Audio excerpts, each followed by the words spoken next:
살다 보면 문득 이런 생각이 들 때가 있습니다.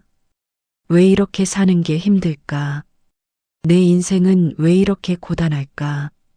특별히 큰 불행이 있는 것도 아닌데, 마음은 늘 무겁고 아침에 눈을 뜨는 것조차 버거운 날들이 있습니다. 오늘도 마음이 무거우신가요? 혹시 지금 이런 생각을 하고 계신 건 아닌가요? 왜 내 삶은 이렇게 힘들까? 왜 나에게만 이런 일이 생기는 걸까? 우리는 살아가면서 참 많은 어려움을 겪습니다. 건강 문제, 경제적 어려움, 인간관계의 갈등, 자녀 걱정. 나이가 들수록 이런 고민들은 더 깊어지는 것 같습니다. 하지만 2500년 전 석가모니 부처님께서는 놀라운 말씀을 하셨습니다. 삶이 괴로운 것이 아니라 그 괴로움을 붙잡고 있는 마음이 괴로운 것이다. 처음 이 말을 들으면 의아할 수 있습니다. 아니, 내가 겪는 이 문제가 분명히 괴로운 건데 이게 내 마음 때문이라고? 하지만 오늘 이 영상을 끝까지 보시면 이 한 문장이 여러분의 인생을 어떻게 바꿀 수 있는지 이해하게 되실 겁니다. 자, 그럼 함께 시작해 볼까요? 먼저 중요한 개념부터 정리하겠습니다. 부처님은 아픔과 괴로움을 명확히 구분하셨습니다. 아픔은 삶의 자연스러운 일부입니다. 우리 모두는 태어나고, 나이 들고, 병들고, 결국 죽습니다. 이것을 생로병사라고 하죠. 사랑하는 사람과 헤어지기도 하고, 원하는 것을 얻지 못하기도 하고, 원치 않는 일을 겪기도 합니다. 이런 아픔은 피할 수 없습니다. 부처님도 성인도 그 누구도 이런 아픔을 완전히 피할 수는 없었어요. 그렇다면 괴로움은 무엇일까요? 괴로움은 바로 이 아픔에 대한 우리의 반응입니다. 예를 들어 볼게요. 여러분이 아끼던 찻잔이 깨졌다고 생각해 보세요. 찻잔이 깨지는 순간에 아이고 하는 느낌, 이게 바로 아픔입니다. 이건 자연스러운 거예요. 하지만 그 다음부터가 문제입니다. 아이고, 이 찻잔은 돌아가신 어머니께서 주신 건데, 이제 다시는 이런 찻잔을 구할 수 없을 텐데, 내가 조심했어야 했는데 왜 이렇게 바보같이 행동했을까? 이렇게 계속 생각하며 괴로워하는 것, 이게 바로 괴로움입니다. 더 큰 예를 들어볼까요? 자녀가 부모의 기대와 다른 길을 선택했다고 해봅시다. 아픔은 이렇습니다. 아, 내 기대와는 다르구나. 조금 섭섭하네. 하지만 괴로움은 이렇게 시작됩니다. 자식이 부모 말을 이렇게 안 들어도 되나? 우리 집안에서는 누구도 이런 적이 없었는데, 다른 집 자식들은 다 부모 말을 잘 듣는데, 왜 우리 애만? 내가 뭘 잘못 키웠나? 친구들 만나면 뭐라고 말하지? 보이시나요? 최초의 아픔은 작았습니다. 하지만 우리가 그것을 계속 붙잡고 거기에 온갖 생각을 더하고 비교하고 후회하면서 아픔은 괴로움으로 커지는 겁니다. 이게 바로 부처님께서 말씀하신 핵심입니다. 삶 자체가 우리를 괴롭게 하는 게 아니라 변할 수밖에 없는 현실을 이래야만 한다, 저래야만 한다고 붙잡고 있는 우리 마음이 스스로를 괴롭게 만드는 거죠. 그렇다면 어떻게 해야 할까요? 답은 놀랍도록 단순합니다. 붙잡고 있던 것을 놓아주면 됩니다. 하지만 여기서 이런 질문이 생깁니다. 그게 쉽게 되면 누가 고생하겠어요? 왜 우리는 놓지 못하는 걸까요? 부처님은 이에 대해서도 명확한 답을 주셨습니다. 우리가 놓지 못하는 이유는 크게 세 가지입니다. 첫째, 무지 때문입니다. 우리는 이 세상의 진짜 본질을 모릅니다. 모든 것은 변한다는 걸 머리로는 알지만 가슴으로는 받아들이지 못하죠. 이 건강이 영원할 거야. 이 관계는 절대 변하지 않을 거야. 내 재산은 안전할 거야. 우리는 무의식 중에 이런 생각을 합니다. 하지만 불교에서 가장 중요한 진리 중 하나가 바로 무상입니다. 이 세상에 영원한 것은 아무것도 없다는 뜻이죠. 봄이 오면 꽃이 피지만 여름이 되면 집니다. 가을에 단풍이 들지만 겨울이 되면 떨어집니다. 강물은 끊임없이 흐르며 같은 물을 두 번 만질 수 없습니다. 우리 인생도 마찬가지예요.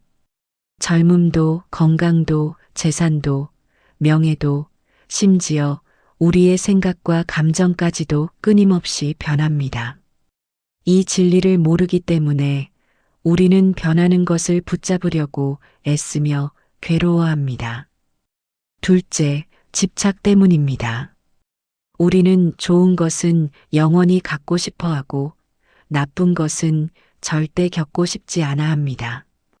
이게 바로 집착이에요. 건강해야만 해, 돈이 많아야만 해, 자식이 성공해야만 해, 사람들에게 인정받아야만 해. 이런 해야만 해라는 생각들이 우리를 올가맵니다. 현실이 이 기대와 조금만 달라도 우리는 괴로워하죠. 특히 나이가 들수록 이런 집착은 더 강해지기 쉽습니다. 평생 쌓아온 것들, 평생 믿어온 가치관들이 흔들릴 때 우리는 더욱 강하게 붙잡으려 하거든요. 하지만 재미있는 역설이 있습니다. 모래를 꽉 쥘수록 손가락 사이로 더 많이 빠져나가요. 반대로 손을 살짝 펴고 있으면 모래가 손 안에 머물러 있습니다. 인생도 마찬가지입니다. 꽉 붙잡을수록 우리는 더 많은 것을 잃고 더 괴로워집니다. 셋째, 과거와 미래에 사는 습관 때문입니다. 우리는 대부분의 시간을 지금 여기가 아닌 다른 곳에서 살아갑니다. 그때 그렇게 하지 말았어야 했는데, 그때 이렇게 했더라면 지금은 달랐을 텐데. 이것은 과거에 사는 겁니다. 나중에 이렇게 되면 어떡하지? 앞으로 저렇게 안 되면 어떡하지? 이것은 미래에 사는 거예요. 과거는 이미 지나갔고 바꿀 수 없습니다. 미래는 아직 오지 않았고 완전히 통제할 수 없습니다. 우리가 진짜 살 수 있는 시간은 오직 지금 이 순간뿐인데 우리는 정작 지금 여기에 없는 거죠. 자, 그럼 이제 가장 중요한 부분입니다. 어떻게 하면 이 괴로움을 놓아줄 수 있을까요? 부처님께서는 팔정도라는 8가지 바른 길을 제시하셨습니다. 오늘은 그 중에서 우리가 일상에서 바로 실천할 수 있는 3가지 핵심을 말씀드리겠습니다. 첫 번째, 무상을 받아들이는 연습입니다. 모든 것은 변한다는 진리를 머리가 아니라 가슴으로 받아들여야 합니다. 실천 방법은 간단합니다. 매일 아침 일어나서 혹은 저녁에 잠들기 전에 이렇게 생각해 보세요. 오늘 내가 경험한 좋은 일도 영원하지 않다. 오늘 내가 경험한 나쁜 일도 영원하지 않다. 모든 것은 흘러간다. 자녀와 다퉜다면 이렇게 생각해 보세요. 이 감정도 지나갈 것이다. 우리 관계도 계속 변할 것이다. 지금 이 순간의 갈등이 우리의 전부는 아니다. 건강이 안 좋다면 이렇게 생각해 보세요. 이 통증도 변할 것이다. 내 몸의 상태는 매 순간 변하고 있다. 어제의 나와 오늘의 나도 다르다. 이렇게 무상을 받아들이면 좋은 일이 생겼을 때 너무 들뜨지 않게 되고 나쁜 일이 생겼을 때도 너무 절망하지 않게 됩니다. 마음이 고요해지는 거죠. 두 번째, 바른 마음 챙김, 즉 정념을 실천하는 것입니다. 정념이란 지금 이 순간 일어나는 일을 있는 그대로 알아차리는 것입니다. 판단하지 않고 비난하지 않고 그저 관찰하는 거예요. 구체적으로 어떻게 할까요? 하루에 5분만 시간을 내보세요. 편안하게 앉아서 눈을 감고 자신의 호흡을 관찰합니다. 숨이 들어오고 나가는 것을 그저 지켜봅니다. 이때 여러 생각이 떠오를 거예요. 저녁에 뭐 먹지? 내일 병원 가야 하는데, 아들한테 전화해야 하는데, 이런 생각이 떠오르면 그 생각을 쫓아가지 마세요. 그렇다고 억지로 멈추려고도 하지 마세요. 그저 지금 내 마음에 이런 생각이 일어났구나 하고 알아차린 다음 다시 호흡으로 주의를 돌립니다. 생각을 구름처럼 여기세요. 구름이 하늘을 지나가듯 생각도 마음을 지나갑니다. 우리는 그 구름을 붙잡을 필요가 없어요. 그저 지나가게 두면 됩니다. 이 연습을 매일 하다 보면 일상생활에서도 자신의 감정과 생각을 객관적으로 볼 수 있게 됩니다. 화가 날 때 나는 화난 사람이야 라고 생각하는 대신 지금 내 마음에 화라는 감정이 일어났구나 라고 관찰하게 되는 거죠. 이 작은 차이가 엄청난 변화를 만듭니다. 감정과 나를 동일시하지 않게 되니까요. 호수의 표면은 바람의 일렁이지만 깊은 호수 바닥은 언제나 고요합니다. 우리 마음도 마찬가지예요. 표면의 감정은 변하지만 그 밑바탕의 나는 고요할 수 있습니다. 세 번째, 비교하지 않는 연습입니다. 많은 괴로움은 비교에서 옵니다. 옆집은 자식이 좋은 직장 다니는데 우리 애는, 친구는 건강한데 나는 왜 이렇게 아플까? 다른 사람들은 다 행복해 보이는데 나만 힘든 것 같아. 하지만 부처님께서는 말씀하셨어요. 모든 사람은 각자의 업이 있고 각자의 길이 있다고요. 장미와 국화를 비교할 수 있나요? 둘 다 아름다운 꽃이지만 피는 시기도 다르고 향기도 다르고 자라는 환경도 다릅니다. 사람도 마찬가지입니다. 누군가의 겉모습만 보고 비교하지 마세요. 그 사람도 그 사람만의 아픔과 괴로움이 있습니다. 대신 이렇게 생각해 보세요. 나는 나대로의 인생을 살고 있다. 내 속도로, 내 방식대로 가고 있다. 빠르지도 느리지도 않다. 그저 내 길을 가고 있을 뿐이다. 특히 자녀와 비교할 때 조심하세요. 다른 집에는 이라는 말은 자녀에게도 자신에게도 괴로움만 줍니다. 대신 이렇게 말해보세요.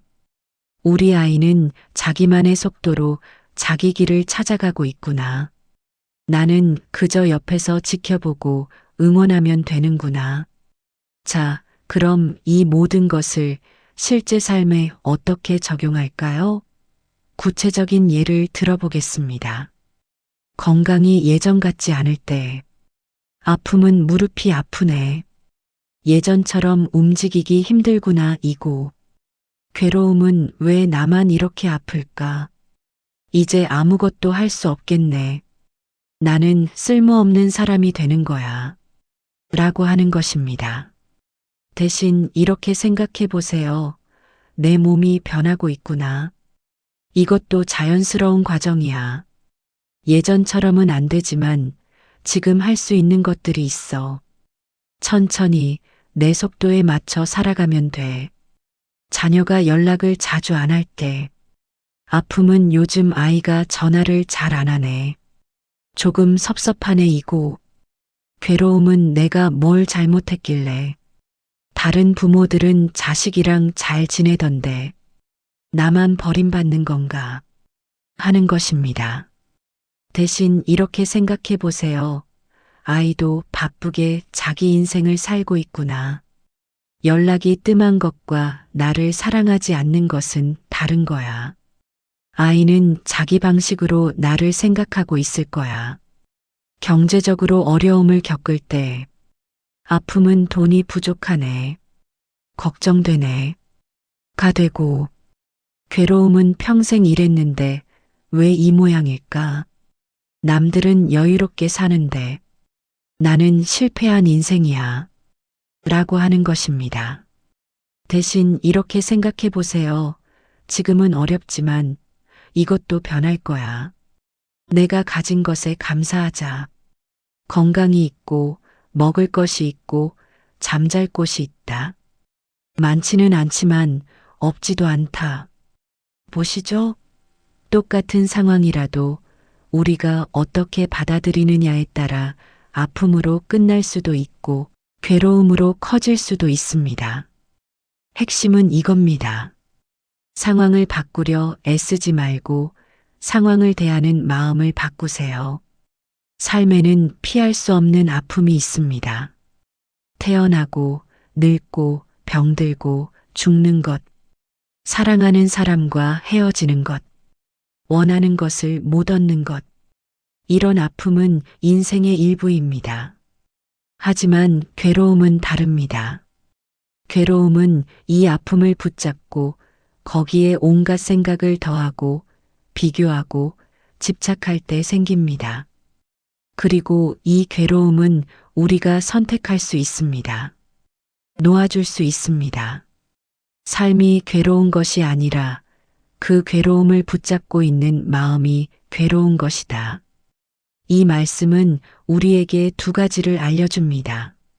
첫째, 우리가 스스로 괴로움을 만들고 있다는 것.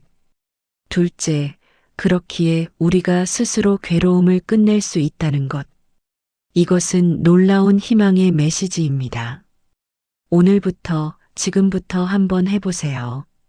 하루에 딱 5분만 조용히 앉아서 자신의 호흡을 지켜보세요. 스스로에게 물어보세요. 나는 지금 무엇을 붙잡고 있는가? 그리고 의식적으로 그것을 놓아보세요. 처음에는 어색할 겁니다.